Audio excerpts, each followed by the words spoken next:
It is the News Blitz with Randy Wang on Talk Radio 790 KABC.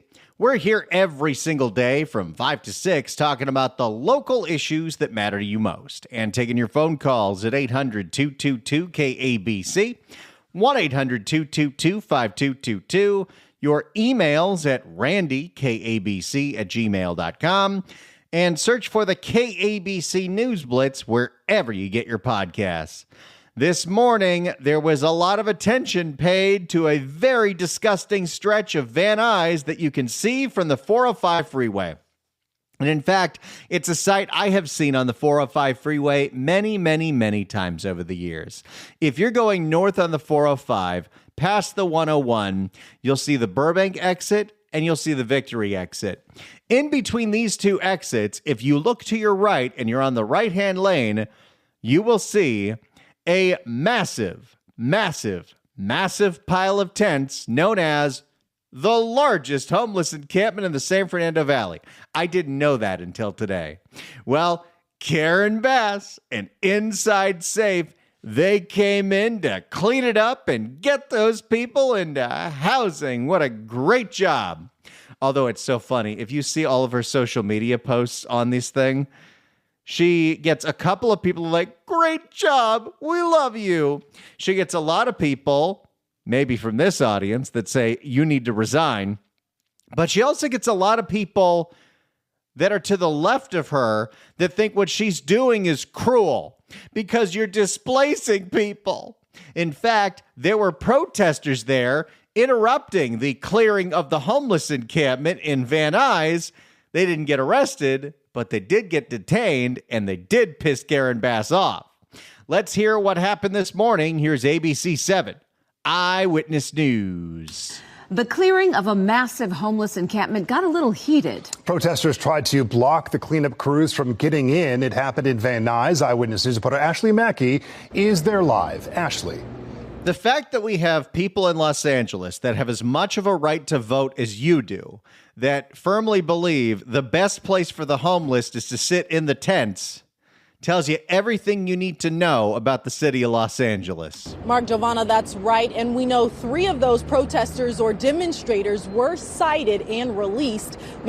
Also, they were wearing masks, but Karen Bass wasn't upset about that. Mayor Karen Bass saying here earlier today that this encampment clearing was necessary as it was the site of violence and dangerous fires in recent years. Wait a second. Just think about that statement for a second. Mayor Karen Bass saying here earlier today that this encampment clearing was necessary as it was the site of violence and dangerous fires in recent years. In recent years, that homeless encampment has been around for a very long time. Apparently, it was cleared once in 2018, and it was cleared once in 2019. And it has been growing and growing and growing. And there have been fires, and there have been violence. And that is why Karen Bass acted with the urgency to clear it out 2.5 years into her mayorship.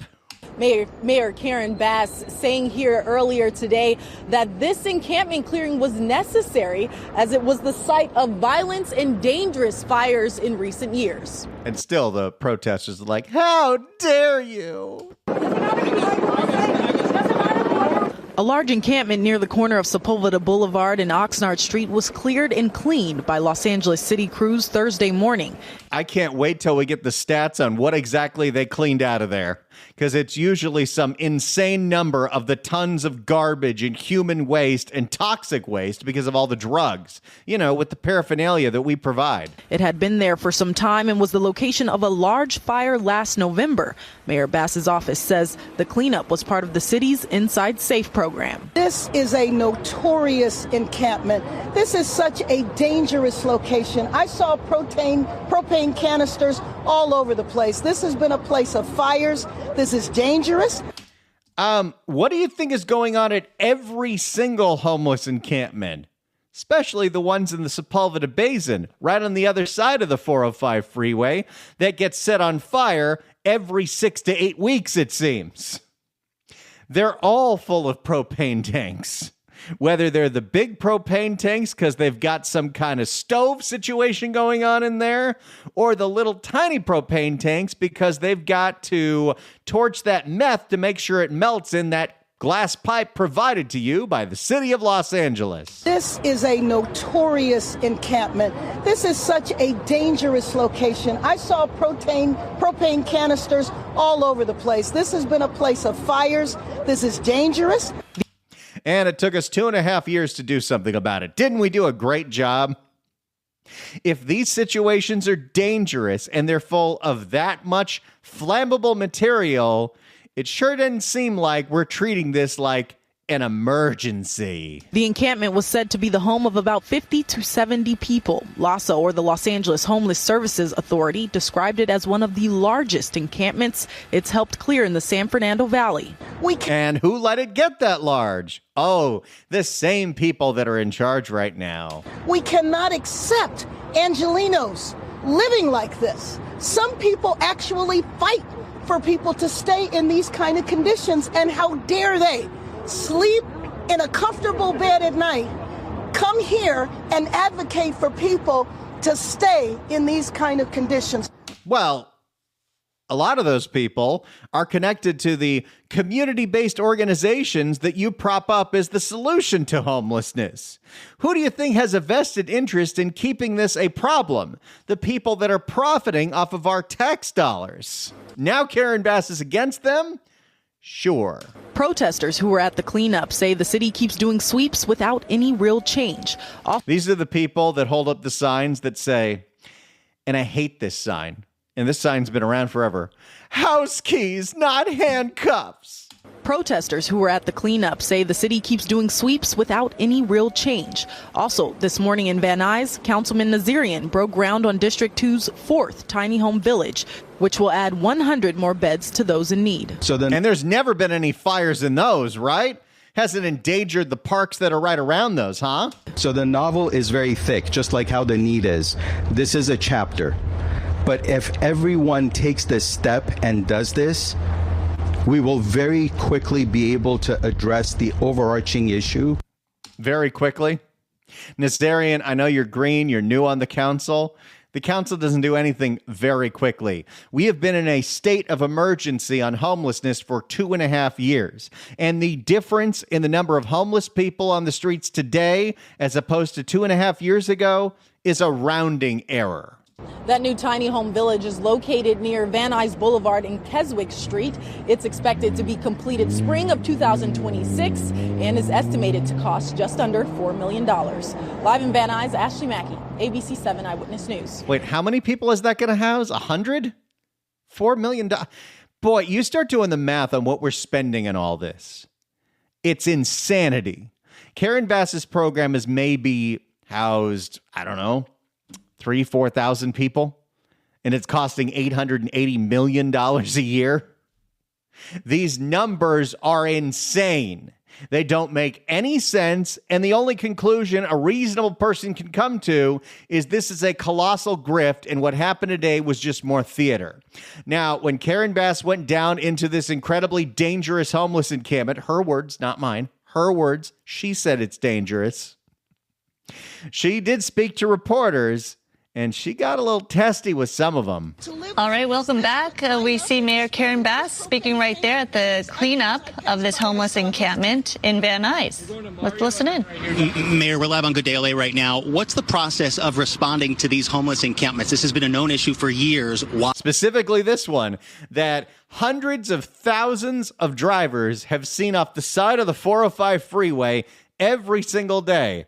Sometimes with fire and smoke. Why is the action being taken today? Oh, we've responded to encampments all the time.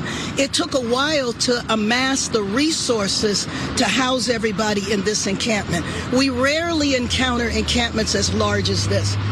We almost never let them get this out of hand. Am I correct in saying that? That's right. So what Anita Kadani does as the head of Inside Safe, it takes her a while to assemble the motel rooms because we try to take people together so that we don't break up the community. Because the what?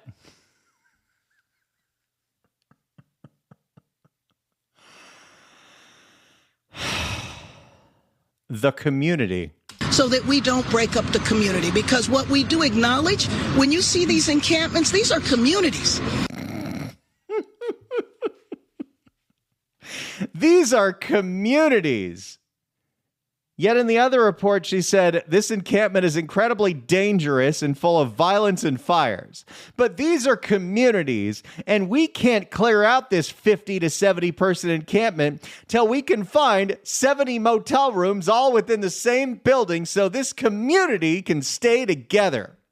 This is insanity, and this is what we voted for. So we don't want to separate the people, so we take as many of... We don't want to separate the community in this dangerous encampment full of fire and propane tanks. Her words, not mine.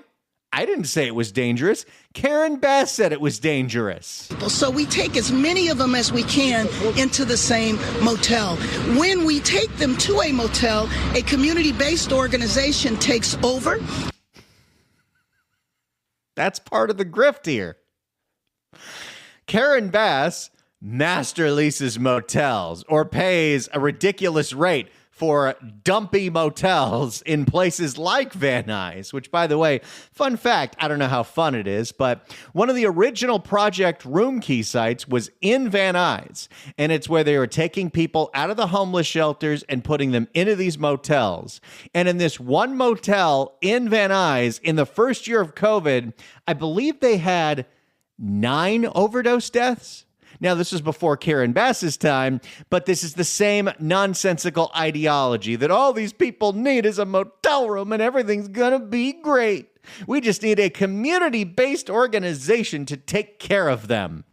Provides 3 meals a day, provides security and social workers so that they can connect with the services they need. By the way, the turnover rate for the social workers that run these motels, either for Inside Safe or Project Room Key or Home Key, is massive. They cannot keep people in these jobs because the conditions are miserable and they're not equipped to deal with the severe drug problems, the severe mental health problems, and the severe criminal problems of this population. To get their lives together. In that process, we hope we can move them into permanent housing, but one reality... Hope. There have been people since Karen Bass started this in early 2023, 2.5 years ago, that are still in motels waiting for that housing to come online. Permanent housing. And by the way, I keep having to ask this question because I really don't know the answer to it. What does permanent mean? Does permanent mean we are paying for these people to be in a subsidized apartment for life? Is it we're paying for them to get back on their feet, get their life together, and so they can get their own place? But when you call it permanent supportive housing, I get real confused. If they're so mentally ill they cannot live in our society, that's what the hospital should be for. If they're so addicted to drugs they cannot be in our society, that's what treatment is supposed to be for. And if not that, prison. But no, we're all going to sit these people, by the way, they can take their drugs into the motels, into that Inside Safe motel room while they wait for permanent supportive housing. Here's another fun fact. It's actually not that fun. Currently, in San Francisco, that has been doing programs like this for a lot longer than Los Angeles. They have a lot of these old apartment buildings, SROs they call them, single room occupancy. It used to be a really cheap way to live in San Francisco. That doesn't exist anymore because all of those have been given to the homeless. And currently in San Francisco, more people die of drug overdoses inside those motel rooms, inside those SROs, than they do on the street. And what do you know? We're doing the same thing. Because even though Karen Bass will tout the negligible downturn in the numbers that she's counting for the last 2 years, and this nonsensical 17% drop in street homelessness, if you want to know if the problem has gotten any better over the last 2.5 years, Listen to Karen Bass's own words when she says 7 people a day are dying of overdoses in our homeless population. When she started, it was 5. Well, sit back, everyone, as I got a lot more Karen Bass to get into as she starts yelling about all of the activists who are probably associated with the community-based organizations that don't like her clearing this dangerous, fire-prone homeless encampment. Her words, not mine. As we listen to Karen Bass try to justify her nonsensical, ineffective programs on the thing she ran to be mayor on, solving homelessness. It's the News Blitz with Randy Wang on Talk Radio 790 KABC. It's the News Blitz with Randy Wang on KABC. If you'd like to email us, you can do so at randykabc@gmail.com. Vince writes in and says, I'm confused. Was today's homeless encampment clearance operation violent? How did it compare to the downtown protesting? According to Bass, the downtown incident wasn't just protesting with no violence. Today's operation must have been really, really bad if Bass called it violent. I think you make a very strong point. Let's go to John in beautiful Burbank. John, hello. Yes, sir. Hi, Randy. Thanks for taking my call. I love your show. I wonder if Karen Bass has ever taken a step outside of City Hall and take a look at 2nd and San Pedro. That is absolutely gross. She could start right there with the homeless camp. And then second, I wonder if any of this has to do with President Trump's executive order that he signed about homeless camps. What do you think about that? Well, it very well could be. We'll see what the what the details are when it comes to that executive order. The fact that it might defund counties that do housing first could be huge for California and maybe steer them in the right direction. But then again, California get to California, Los Angeles going to Los Angeles. But if we can prioritize recovery housing, something that right now is not allowed by state law, thank you very much, Holly Mitchell, that's the kind of thing that we need. That's what gets someone back up on their feet so they can be in control of their own life, and we're not making them a ward of the state for the rest of their lives, which I think seems to be the goal with permanent supportive housing. Thank you so much for the call, John. Appreciate it. Let's go back to Karen Bass as she speaks with reporters in the middle of a very dangerous homeless encampment in Van Nuys off the 405 freeway.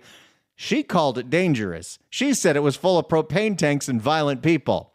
Her words, not mine. I didn't say that. But one reality that we have had to face is that they might be in motels for long periods of time.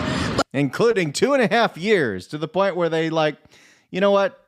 I'm going to go back out on the street. Also, fun fact. Again, this is not such a fun fact.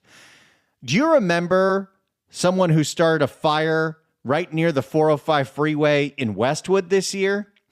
They were given housing. They had housing, but they still went down to the encampment under the freeway because that's where they buy their drugs and then bring them back to their government paid for hotel room. But here's the choice. Do you pay for them to be in motels or do you allow them to be in squalor? Well, you're doing both. You're spending a whole bunch of money that we don't have on motels, and the vast majority of the population are still on the streets living in squalor. So you're failing on both fronts. It'd be one thing if you were able to magically find a motel room for every one of these people and then say, hey, the streets are clean, but now we're broke. But we're broke, and people can barely see the difference. And by the way, the eyes are going to be on this one. People drive over that encampment every single day. You can see it from the freeway, and we'll see if the tents come back because that homeless encampment was cleared once in 2018, once in 2019, and then hasn't been cleared since. Will it come back? Probably, unless, we vote for different people in 2026, but it's LA. We're not going to do that. Stick around. We got more of Karen Bass talking to reporters at a very dangerous homeless encampment. Her words, not mine. It's the News Blitz with Randy Wang on Talk Radio 790 KABC.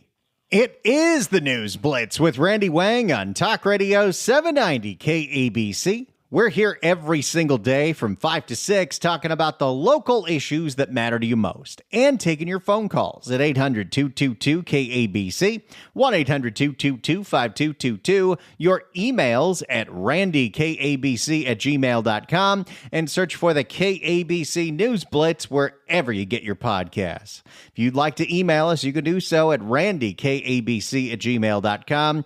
Christy writes in and says, these are feral people. They need institutions, not hotel rooms. Why can't government just admit that instead of blowing billions of dollars on hotel rooms for individuals who cannot take care of themselves to begin with? You know, Christy, I'm so glad that you brought that up because this is something that is a structural failure on the part of not only Los Angeles, not only the state of California, but the federal government.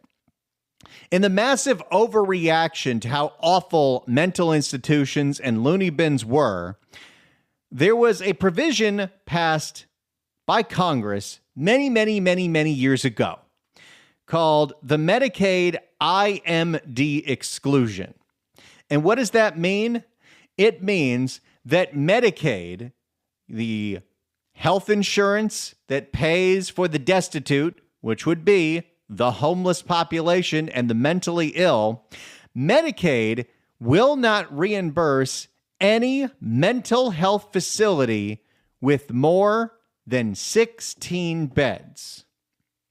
For as much as this state loves to talk about adding density and wanting to do skyscrapers and everything else, because of existing federal law that California has yet to apply for a waiver for, we cannot build any mental health facility that has more than 16 beds, which makes building mental health facilities very difficult. If you'd like to email us, you can do so at randykabc@gmail.com. Susan writes in and says, Randy, OMG, am I so glad you're covering this. As you likely know, the now retired Union Rescue Mission CEO, the Reverend Andy Bales, was at one time alone in routinely pointing out that the homeless once housed under Inside Safe and Housing First were overdosing out of sight and out of mind in huge numbers. The city also refused to follow the successful and cheaper model of the Union Rescue Mission, despite Bales' prodding. Yes, URM does incredible work every single day and has turned lives around, and we refuse to fund organizations like that or the Salvation Army for all kinds of reasons. And instead, we fund things that don't work. And get this, Andy Bales also publicly said that some of the boondoggles built for the homeless in downtown LA were quickly taken over by the drug cartels, who then kicked the homeless who were supposed to be living there to the curb. Love what you were doing here, as always. Thanks so much for writing in, Susan. Let's go to Carol in West Hollywood. Carol, hello. Hi. Your topic is so important, and I appreciate it. But I have to say, what about all the single homeless people that are walking around all over Los Angeles? They're everywhere. God bless them. They are, and we're not doing anything about it that shows any real impact. We're putting a few thousand of the 48,000 in motel rooms, and that'll be it until we build permanent supportive housing. This model has been a complete failure, and if Karen Bass thinks that this is all going to be cleaned up by the time the Olympics comes, I don't think so. I agree. Totally agree. It's awful. It's awful. It is, and we need new leadership in 2026 because the current path that we're going on is, and literally, it was Lindsay Horvath who said in response to Karen Bass's celebratory homeless numbers, well, at this rate, we'll have the problem solved in 80 years. Let's go to David in Whittier. David, hello. Yo, first of all, where was she 2 years ago? Second of all, why isn't she calling for funding of Prop 36, which would put these people in drug rehab? And a third of all, why are the Democrats continuing to push for continual legalization of marijuana, which causes lowering of the IQ by 8 points, causes birth defects and behavioral and learning problems, and much, much more? And we need to get that curriculum. We need to get it as a curricula in the school system of the devastating effects of marijuana and drugs. And she is low-life, octopus, tentacles, all over where the Democrat Party need to be crushed politically.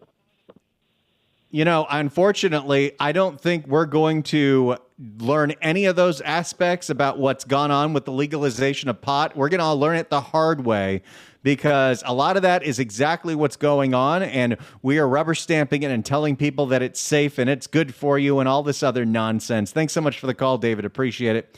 You know, I've been off weed for 8 years now, 2017, 2025, and I'll never forget, one of the reasons that when I quit smoking, I stayed quit, was a few weeks into me not smoking weed anymore. I was walking around the radio station, and Debbie, who is now our general sales manager, stopped me in the hallway and said, "I don't know what it is about you lately, but you sound a lot smarter on the radio." And then I realized, oh, I better keep this going if I want to have a career at this. Let's go back to Karen Bass. Endanger themselves and endanger everybody else while you work to build a house. We are looking for more cost-effective ways than motels. We have reduced the price this year. Reduced the price from $1 billion to $800 million. I think it was it Monica Rodriguez that put out that we're like spending over $100,000 per person per year? And we hope to reduce it even further moving forward. But one thing that I will not tolerate is Angelenos living in dangerous squalor conditions. You're tolerating it every single day. Even if you believe all of Karen Bass's numbers, there are still 43,000 homeless people in the city of Los Angeles. 43,000, not in shelter, on the streets, in tents, like the one that you walked through today that you said was dangerous and full of propane tanks. That's all of them. And you say it's unacceptable. Well, you're the one in charge, and they're still here. And the pace that you're going is pathetic. Mayor Victor Cordero from Univision. I guarantee, I don't think Rick Caruso would have totally solved this problem by now, but we'd see something a little smarter than what we're doing now. Mayor Victor Cordero from Univision. We have major sports events coming to our city. Exactly. Is this part of the cleanup process? Tenemos algunos eventos que van a venir a marcar. Are you just doing this because the World Cup is coming next year? Oh, that is going to be embarrassing. Deportivos a nivel mundial. ¿Es esto parte del proceso de limpieza? And how often is going to happen? This is not because of sporting events happening. On day one of my administration, I declared a state of emergency, and we have been removing encampments and housing people for 2.5 years. At a snail's pace. By the way, if we were still in a state of emergency when it comes to homelessness, then why did Karen Bass feel that it was okay to abandon this state of emergency city of Los Angeles to go to the presidential inauguration in Ghana? And we will continue doing it as long as I sit in the mayor's office. Question right here to John, and then down in front in the green. And Mayor, just going to ask you, what's the reality that all of these people, like 75 people, are going to end up in permanent housing, though? It's not. They're going to stay in these motels until they die or say, screw this, I'm going back to the street. Either way, it's costing us a fortune, and we're not solving the problem. Well, the reality is that we're going to work very hard to make sure that happens. Now, one of the problems that occurs in this process is that the people that are housed, not 100% stay housed. Wait a second. You said they were all going to be housed. Because we have to make improvements in the system, and one of the weaknesses in the system is the services that are provided. You just praised the community-based organizations that you're paying to provide the services. This whole thing is a grift, and you don't get to praise all of these nonprofits doing incredible work and then saying the work that they do is insufficient. Because they're not the people that should be doing this work. These people need to be in hospitals, mental hospitals, and substance abuse hospitals. For the small portion of the population that doesn't have one of those, motel room might be great for them so they can get back on their feet and go get work and then figure out a way to start up their lives again. But that's not what these encampments are full of, and she knows it. Is the services that are provided. I think they need to be far more robust. Our community-based organizations are doing... You know, you're the one in charge, right? Our community-based organizations are doing the very best they can. But one of the things I said from the beginning is that we are moving to get people housed at the same time as we're trying to correct the problems that are in the system. Tons of problems. I could spend the rest of the day telling you all of the problems in doing this. That's her new canned line. And please do. I'd love for, you know what? I will make myself available. Karen Bass, let's sit down for an hour, maybe 2 hours if you need it. Tell me every single problem that's wrong with the current system of dealing with the homeless in Los Angeles, and let's try to solve them. But don't just say, I could sit here for all day telling you. Tell me. But what's most important is we save lives when we get... You're not saving lives. She is not saving lives. When Karen Bass became mayor, 5 people a day were dying to drug overdose on the streets of Los Angeles. Now it's 7. The drugs are just as bad as they were 2 years ago. So her plan isn't working. What's happening is we're putting people inside motels with drug problems, and now they are isolated in a room where they can overdose, and a stretcher brings them out of there. That is grim, that is awful, but that is the reality in Los Angeles and San Francisco. I'm going to keep pointing this out because it's worth repeating. Currently, and this is according to Tom Wolfe, who is actually someone who's in recovery that turned his life around from being a fentanyl addict in the Tenderloin in San Francisco. More people in San Francisco die in temporary housing in motel rooms than on the streets. And if we actually had a study like that down here, we might come to the same result. We'll continue with Karen Bass talking to reporters at a very dangerous homeless encampment in Van Nuys. Her words, not mine.